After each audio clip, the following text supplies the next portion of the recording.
தர்மம் அதர்மம் இந்த ரெண்டையும் தெரிஞ்சுக்கிறதுக்கு மூலம் என்னன்னால் வேதம் என்கிற நூல் தான் மூலம். எதையெல்லாம் செய்யக்கூடாதுன்னு சொல்லியிருக்கோ அதற்கு அதர்மம்னு பெயர். சாஸ்திரங்கள் பாப புண்ணியம் அதை எதுக்கு சொல்றதுனால், நான் செய்த நற்செயல் பிற்காலத்தில் எனக்கு ஒரு நன்மை கொடுக்கறதோ இல்லையோ, புண்ணியம் பாபம் என்பது நான் செய்யக்கூடிய தர்மங்கள் அதர்மங்களினுடைய விளைவு.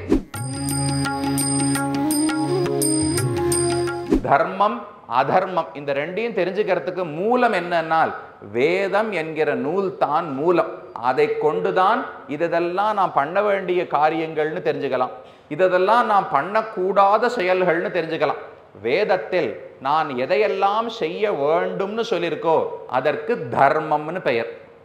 எதையெல்லாம் செய்யக்கூடாதுன்னு சொல்லியிருக்கோ அதற்கு அதர்மம்னு பெயர். தர்மத்திலிருந்து உண்டாகக்கூடிய ஒன்று இருக்கே அதிருஷ்டம்னு சொல்றோமோ இல்லையோ, அது கண்ணுக்கு தெரியாது, காதால கேட்க முடியாது, வாயால அதை சுவைத்து பார்க்க முடியாது. ஆனால் நான் பண்ண காரியத்தினால ஏதோ ஒரு பொருள் உண்டாகிறது, அந்த பொருள் தான் பிற்காலத்தில் எனக்கு பயன் கொடுக்கிறது. ஏன்னா நான் இப்போ ஒரு யாகம் பண்றேன்னு வச்சுங்களேன், இப்போது நான் 50 வயசுக்கு ஒருத்தர் ஒரு யாகம் பண்றார், அவருக்கு எப்போ ஸ்வர்க்கம் கிடைக்கும்?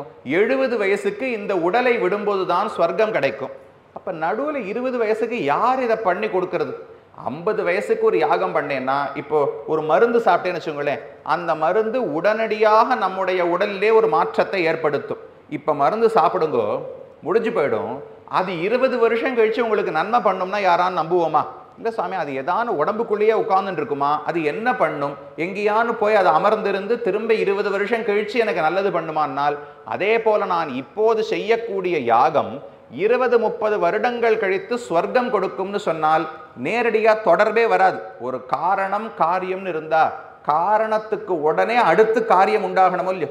இன்றைக்கு ஒரு குயவன் பானை மண்ணை எடுத்து கல்லில் வச்சு ஒரு கையால் இப்படி வியாபாரம் பண்ணார், 2 நாள் கழிச்சு குடம் உண்டாச்சு அப்படின்னு சொன்னா எப்படி? எப்போ அந்த குயவன் இல்லை ஒரு நெசவாளி ஒரு நூலை வச்சுட்டு தறியில உட்காந்து பண்றாருனால், அவர் எப்போ அந்த தறியில உட்காந்து நெய்கிறாரோ அப்போதுதான் புடவையோ வேஷ்டியோ உண்டாக வேண்டும். நாம் பண்ண முயற்சி இப்போது பயன் 20 ஆண்டுகள் கழித்துனால் நடுவுல ஒரு தொடர்பு இருக்கணும். அதுக்குத்தான் பாபம் புண்ணியம்னு 2 சொல்றோம். சாஸ்திரங்கள் பாப புண்ணியம் அதை எதுக்கு சொல்றதுனால், நான் செய்த நற்செயல் பிற்காலத்தில் எனக்கு ஒரு நன்மை கொடுக்கறதோ இல்லையோ, அப்ப அந்த இடைப்பட்ட காலத்தில் அது ஏதோ ஒரு வடிவத்தில் எனக்குள்ள தொடரணும். இல்லை தடுப்பூசி போண்டோமோ இல்லையோ, தடுப்பூசி போட்டுண்டா அடுத்த நாள் அந்த தொற்று வராதுன்னு நான் சொன்னா, வருங்காலத்தில் 6 மாசத்துக்குன்னா, அப்புறம் 8 மாசத்துக்குன்னா, அதுக்கப்புறம் இல்லை 4 மாசத்துலேயே போட்டுருக்கோன்னா, இப்படி மாறிண்டே இருந்ததோ இல்லையோ. எப்படி? நான் போட்டுண்ட தடுப்பூசி ஏதோ ஒரு வடிவத்தில் எனக்குள்ள அது தொடர்ந்து இருந்துட்டே இருக்கு. நாளைக்கு ஒரு கிருமி வரும்போது அதை அதோட சண்டை போட்டு தடுத்துடுறது. அதே போல நான் இன்று செய்யக்கூடிய ஒரு தர்ம செயலானது புண்ணியம்னு ஒன்றை ஏற்படுத்தும். அந்த புண்ணியம் வெகு நாட்களுக்கு தொடர்ந்து இருக்கும். இந்த உடல் எனக்கு விழும்போது அந்த புண்ணியம் என்ன சொர்க்கத்துக்கு அழைச்சின்னு போகும். அதே போல நான் இப்போது ஒரு அதர்மத்தை செய்தேன் என்றால் அதனால பாபம்னு ஒன்று உண்டாகும். அந்த பாபம் 40 வருஷம் 50 வருஷம் ஏன் ஆயிரக்கணக்கான ஆண்டுகளுக்கு கூட இருக்கும். அத்தனை வருஷங்களுக்கு கழித்து என்னை நரகத்துக்கு அழைத்து செல்லும். அப்ப புண்ணியம் பாபம் என்பது நான் செய்யக்கூடிய தர்மங்கள் அதர்மங்களினுடைய விளைவு. தர்மம் அதர்மம்ங்கிறது நாம் பண்ணக்கூடிய செயல். புண்ணியம் பாபம்ங்கிறது அந்த செயலிலிருந்து உருவாகக்கூடிய கண்ணுக்கு தெரியாத 2 பொருட்கள். புண்ணியம் பாபத்தை பார்க்க முடியாது, ஆனா தர்மத்தையும் அதர்மத்தையும் பார்க்க முடியும். ஏன்னா ஒருத்தரை பார்த்து இவர் ரொம்ப தார்மிகன்னு சொன்னேன், எப்படி? அவருக்கு இருக்கிற புண்ணியம் எல்லாம் என் கண்ணுக்கு தெரிஞ்சுதான்னு?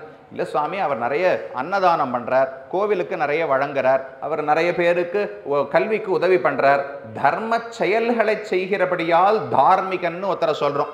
இவர் புண்ணியசாலின்னு அதை பாரு யாரையும் சொல்ல மாட்டோம். ஏன்னா அவர் என்னென்ன புண்ணியம் பண்ணியிருக்காருன்னு என்னால் பார்த்தெல்லாம் சொல்ல முடியாது. அப்ப வேதத்தில் விதிக்கப்பட்ட செயல்களுக்கு தர்மங்கள்னு பெயர். அந்த தர்மங்களை செய்தால் புண்ணியம் என்பது ஏற்படும். அதுக்குத்தான் இப்ப பெயர் பார்த்துட்டு இருக்கோம். உபசாரம்னு சொன்னால் ஒரு நல்ல செயல், அபசாரம்னு சொன்னால் முரண்பட்ட செயல், வேதத்துக்கு முரண்பட்ட செயல், அதோடு கூட என்னுடைய நன்மைக்கு முரண்பட்ட செயல். மேலும் இது போன்ற சிறப்பான நிகழ்ச்சிகளை காண இப்போவே லைக் பண்ணுங்க, ஷேர் பண்ணுங்க, மறக்காம சப்ஸ்கிரைப் பண்ணுங்க.